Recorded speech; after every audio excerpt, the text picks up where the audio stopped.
बिस्मिल्लाहिर्रहमानिर्रहीम। अस्सलाम वालेकुम स्टूडेंट्स, आप देख रहे हैं house of physics by Abdul Majid. आज का हमारा लेक्चर है intensity of field inside a hollow charge sphere, that is the application of Gauss's law. First application of Gauss's law. What is the review of previous lecture? हमने previous lecture में क्या पढ़ा था? What is Gauss's law? Gauss's law हमें क्या बताता है? The net electric flux through a closed surface is equal to 1 over epsilon naught times the total charge. That is the basic formula of Gauss's law. उसके बाद हमने पढ़ा कि इसका प्रूफ पढ़ा। अब हम इसकी एप्लीकेशन पढ़ेंगे कि where the Gauss's law is used. तो फर्स्ट एप्लीकेशन है, we can calculate the intensity at a given point. हम किसी भी पॉइंट पर जो चार्ज की वेसिनिटी में हो सकता है, नहीं भी हो सकता, वहां इलेक्ट्रिक इंटेंसिटी कैलकुलेट कर सकते हैं using Gauss's law. Let's start. Consider a hollow charge sphere which is positively charged over the surface, a uniform charge distribution. Positive charge हमने डिस्ट्रीब्यूट किया हुआ है और इसका रेडियस क्या है? कैपिटल आर से डिनोट किया हुआ है। तो ये पी वो पॉइंट है जहां पे हमें इलेक्ट्रिक इंटेंसिटी चाहिए due to these distribution of charges. Now we have to apply the Gauss's law to calculate the electric intensity at point P. So basically in application of Gauss's law, we can calculate electric intensity inside a hollow charge sphere. Let S be the hollow charge sphere with radius R. Calculate electric intensity at point P using Gauss's law. That is the discussion of basic discussion of calculation. Now we have to follow 4-step method. Previous lecture में हमने end पे पढ़ा, we have to use 4-step method to calculate the intensity at any point in any closed surface, because Gauss's law only valid for closed surfaces. तो ये सिर्फ क्योंकि close surfaces के लिए है, तो हम किसी भी पॉइंट पर क्लोज सरफेस में इंटेंसिटी फाइंड कर सकते हैं किसी भी चार्ज डिस्ट्रीब्यूशन के लिए, आइदर वो सिंगल चार्ज है या मल्टीपल चार्जेस हैं. तो अब हम क्या करेंगे? 4-स्टेप मेथड को फॉलो करेंगे. तो पॉइंट 1 क्या है हमारे पास? Point 1 is to draw Gaussian surface such as that encloses the point where we calculate the intensity.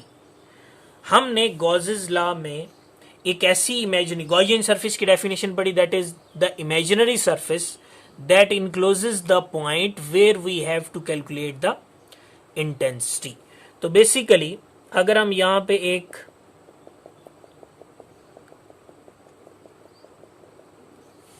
एक इमेजिनरी सरफेस ड्रॉ कर देते हैं डॉटेड लाइन में, जिसका रेडियस क्या होगा?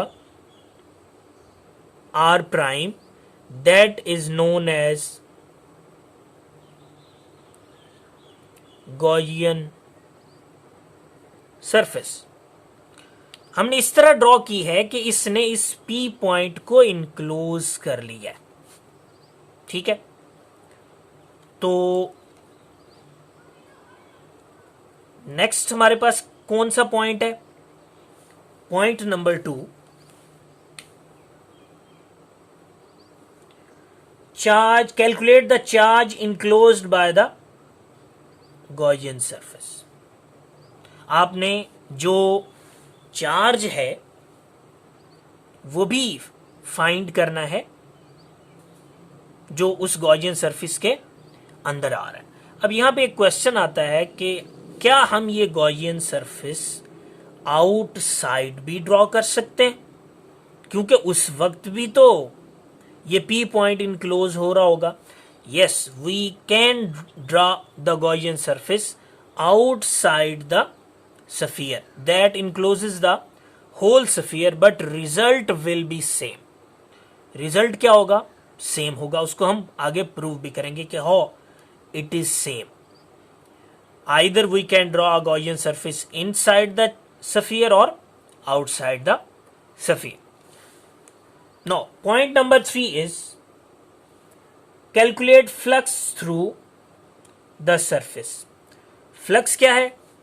अब हम ये तो पहले देख लें कि चार्ज क्या है। चार्ज की वैल्यू, Q की वैल्यू क्या है? 0, क्योंकि इस गॉसियन सरफेस के अंदर कोई चार्ज की वैल्यू नहीं आ रही। ठीक है, नहीं आ रही तो इसका मतलब है क्योंकि चार्ज तो सरफेस पे पड़ा है, तो Q की वैल्यू यहां क्या हो जाएगी? 0।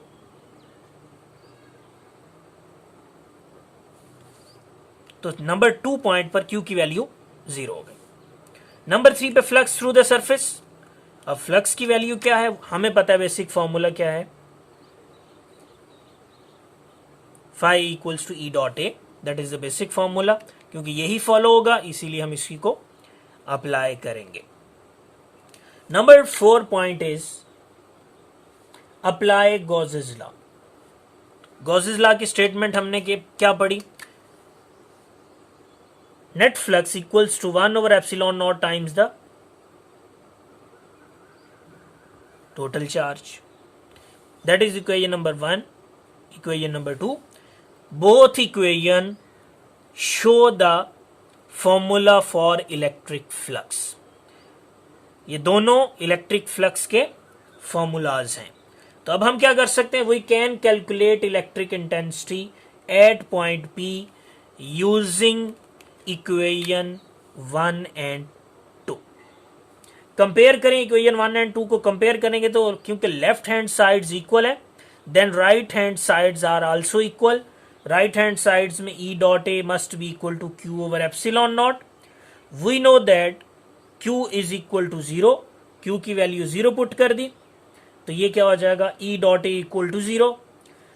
दो चीजों का मल्टीपल या प्रोडक्ट जब 0 के बराबर होता है तो इसकी 3 पॉसिबिलिटीज हैं। 3 पॉसिबिलिटीज में क्या है? उन दोनों में कोई एक वैल्यू 0 है, या E 0 हो सकता है या एरिया 0 हो सकता है। पहली पॉसिबिलिटी E 0, दूसरी A 0, तीसरी पॉसिबिलिटी दोनों 0 हो सकती हैं। लेकिन क्योंकि एरिया हमारे पास एक ऐसा फैक्टर है जिसको इस अंडर डिस्कशन में 0 नहीं किया जा सकता, इसकी फिजिकल अपीयरेंस है। जब ये 0 के बराबर नहीं है तो इसका मतलब यह है कि हमारे पास इंटेंसिटी ही 0 के बराबर है। कहां पे? At point P। तो that is the result. The electric intensity inside a hollow charge sphere is equal to 0। ये हमने गॉसेस लॉ को इस्तेमाल करते हुए 4 स्टेप मेथड को फॉलो करते हुए इलेक्ट्रिक इंटेंसिटी 0 कैलकुलेट की है। तो हमारा ये रिजल्ट है E equal to 0 inside the hollow sphere. That is the result. If both, एक पॉइंट नोट कर लें, नेगेटिव और positive charges present inside the flux also equal to 0। कोई भी क्लोज सरफेस ले लें, एक पॉजिटिव पड़ा हुआ है एक नेगेटिव पड़ा हुआ है, तो इस सरफेस के अलोंग जो फ्लक्स होगा वो 0 के बराबर होगा, क्योंकि जो फील्ड लाइंस हैं पॉजिटिव से शुरू होंगी नेगेटिव पे एंड हो जाएंगी।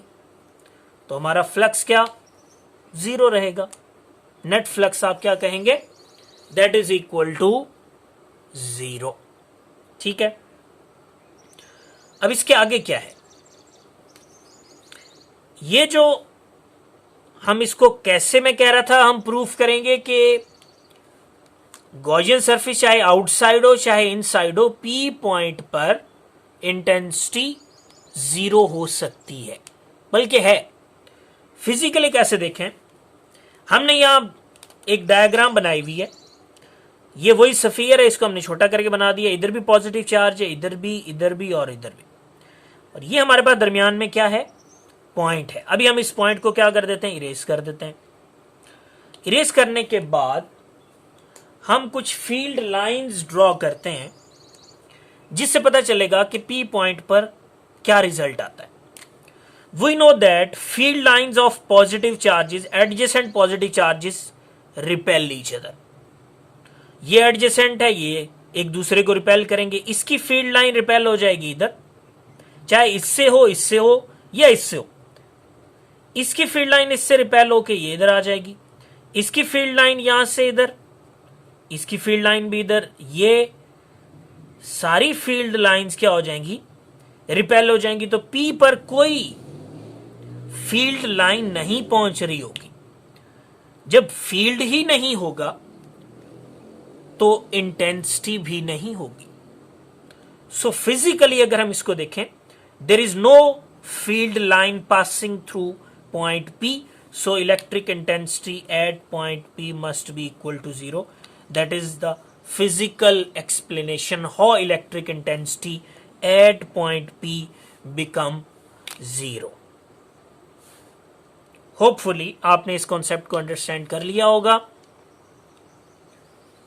अगले लेक्चर तक के लिए अल्लाह हाफिज। इसको सब्सक्राइब भी करें चैनल को, और दोस्तों के साथ शेयर भी करें, ताकि हर आने वाली वीडियो जो है उसका वो आपको मिल सके।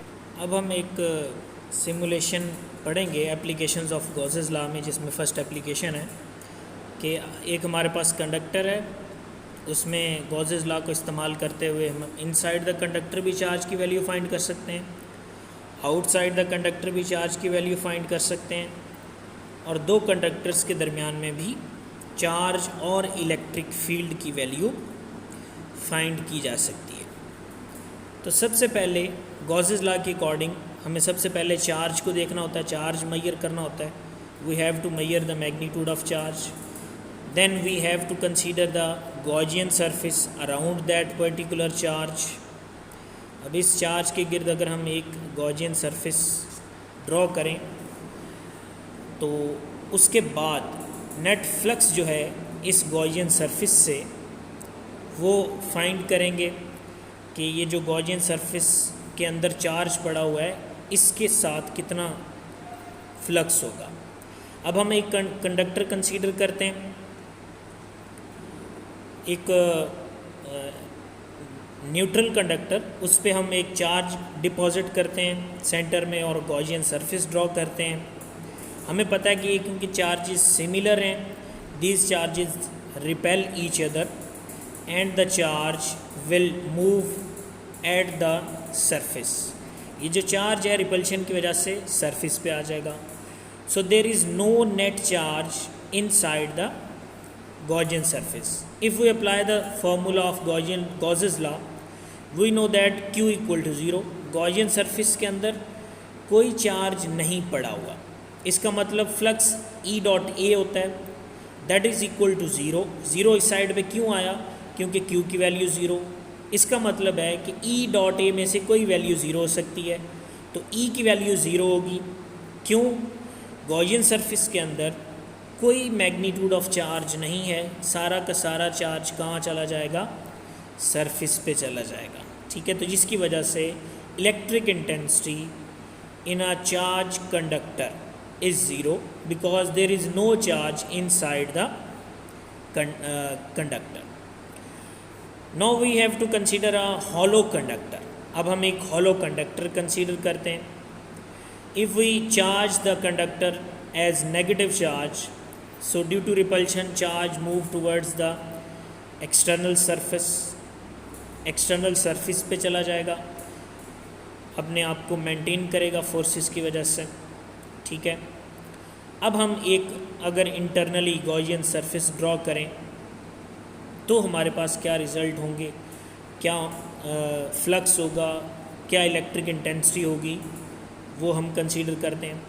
तो सिमिलरली अगर हमारे पास एक हॉलो कंडक्टर है, तो हम उसके सेंटर में अगर एक पॉजिटिव चार्ज रखें तो ये पॉजिटिव चार्ज क्या करेगा, सराउंडिंग से पड़े हुए कंडक्टर के अंदर इलेक्ट्रॉन्स को अपनी तरफ खींच लेगा। जहाँ से इलेक्ट्रॉन आए होंगे वहाँ पे पॉजिटिव चार्ज अपीयर हो जाएगा। वो भी कहाँ पे होगा, सरफेस पे हो जाएगा। Know the internal surface of the conductor has equal amount of positive and negative charge. So if we draw a Gaussian surface at the center, there will be no electric field. Centre पे उसकी कोई electric field नहीं होगी, क्योंकि जितनी negative charge है उतना positive charge है। अब रिमेनिंग चार्ज क्या है, सरफेस पे पड़ा हुआ है।